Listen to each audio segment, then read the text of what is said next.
Good morning, teachers, and welcome to another episode of Experiments with ScienceBus ScienceBus. Today, we are going to study the electromagnetism kit.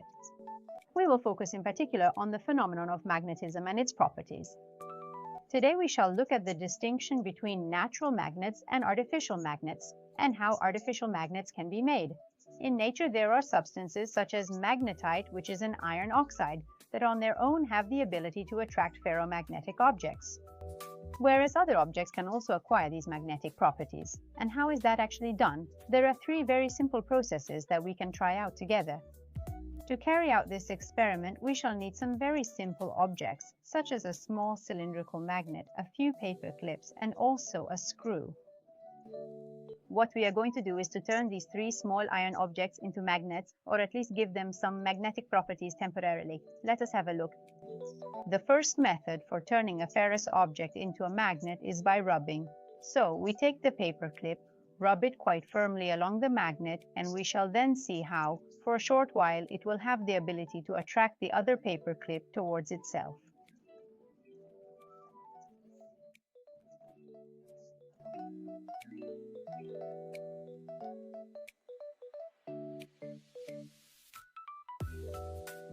The second method is the contact method.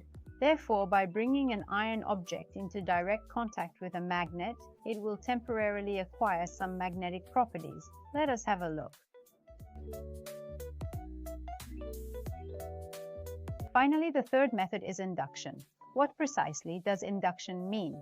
It means that simply by bringing the magnet close to my iron object, without actually making any direct contact at all, it will then temporarily acquire magnetic properties. Let us now observe what happens if I bring the magnet close to the screw, but without actually touching it. As you can see, there is no direct contact at all between the two objects, yet the screw will still be able to attract the paper clips towards itself. If I move the magnet away for a brief period of time, the screw will still retain its magnetic properties. After a while, however, it will gradually lose them. With this experiment, we have demonstrated how everyday iron objects, thanks to the processes of induction, rubbing, or direct contact, can also temporarily become magnets themselves.